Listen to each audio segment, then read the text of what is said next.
कर्मचारी भविष्य निधि संगठन यानी ईपीएफओ के 10 करोड़ से ज्यादा सदस्यों के लिए खुशखबरी है। केंद्र सरकार ने ईपीएफओ में एक साथ कई बड़े बदलाव किए हैं, जिसके बाद आसानी से ईपीएफओ के डिजिटल प्लेटफॉर्म पर जाकर मेंबर्स अपनी पर्सनल डिटेल्स में खुद ही बदलाव कर पाएंगे। तो आइए जानते हैं इन बदलावों के बारे में विस्तार से।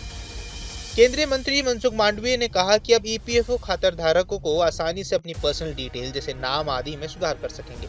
उन्होंने आगे कहा कि इससे ईपीएफओ के 10 करोड़ से ज्यादा लाभार्थियों को फायदा मिलने वाला है। इससे पहले ईपीएफओ मेंबर अपनी जानकारी में कोई भी बदलाव करवाना चाहता था तो उसे लंबे प्रोसेस से गुजरना होता था, लेकिन अब ईपीएफओ में रिफॉर्म आसान कर दिए गए हैं।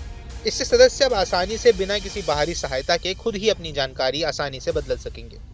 श्रम मंत्री मांडविया ने आगे कहा कि ईपीएफओ के पास नाम और अन्य जानकारी में बदलाव से जुड़ी हुई करीब 8 लाख शिकायतें आई हुई हैं।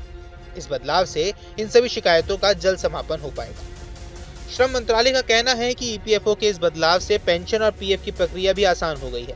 उम्मीद की जा रही है कि जिससे ईपीएफ और पेंशन प्रोसेसिंग काफी आसान और फास्ट हो जाएगी। इन बदलावों से ऑनलाइन प्रोफाइल अपडेट, सरल PF transfer process, new pension payment scheme, high pension के लिए गाइडलाइंस और जॉइंट डिक्लेरेशन प्रोसेस का सिंप्लीफिकेशन शामिल है। ईपीएफओ ने सदस्य प्रोफाइल अपडेट करने की प्रक्रिया को भी काफी सरल बना दिया है। अब जिन सदस्यों के यूएएन आधार से वेरीफाइड है, वे व्यक्तिगत विवरण जैसे नाम, जन्म तिथि, लिंग, राष्ट्रीयता, वैवाहिक स्थिति और नौकरी की तारीखों को सीधे ऑनलाइन अपडेट कर सकते हैं। इसके तहत 1 अक्टूबर 2017 के बाद जारी यूएएन में किसी भी दस्तावेज की आवश्यकता नहीं होगी। हालांकि 1 अक्टूबर 2017 से पहले जारी यूएएन के कुछ मामलों में नियोक्ता से सत्यापन की आवश्यकता हो सकती है। सरकार के इस कदम से सदस्यों के लिए पीएफ खाते का ट्रांसफर अब आसान हो गया है। 15 जनवरी 2025 के निर्देश के अनुसार कुछ ऑनलाइन ट्रांसफर आवेदन बिना पूर्व या वर्तमान नियोक्ता की मंजूरी के ही पूरे किए जा सकते हैं। अलग अलग यूएएन से जुड़े खातों के बीच ट्रांसफर बशर्ते यूएएन आधार से लिंक हो और नाम, जन्म तिथि और लिंक समान हो। इसके साथ ही सरकार ने ईपीएफओ धारकों के लिए जॉइंट डिक्लेरेशन की प्रक्रिया में भी बदलाव कर दिया है। ईपीएफओ की ओर से 16 जनवरी 2025 को जारी की गई नई गाइडलाइंस के तहत जॉइंट डिक्लेरेशन प्रक्रिया को अब सरल बनाया गया है।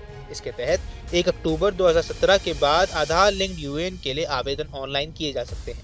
पुराने यूएएन या बिना आधार लिंक्ड यूएएन वाले मामलों में भौतिक रूप से आवेदन करना ही होगा। साथ ही पीएफ धारकों के लिए ईपीएफओ ने 1 जनवरी 2025 से सेंट्रलाइज्ड पेंशन पेमेंट सिस्टम का भी शुरुआत कर दी है। अब पेमेंट भुगतान एनपीसीआई के जरिए किसी भी बैंक अकाउंट में किया जा सकता है।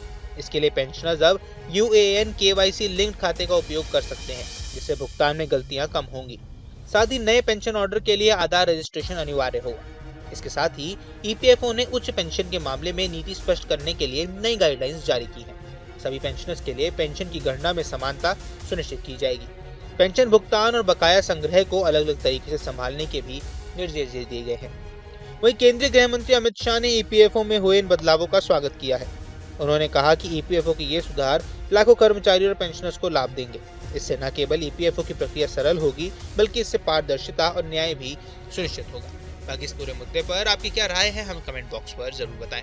देश दुनिया की तमाम खबरों के लिए न्यूज़ स्टेट के चैनल को सब्सक्राइब करना ना भूलें।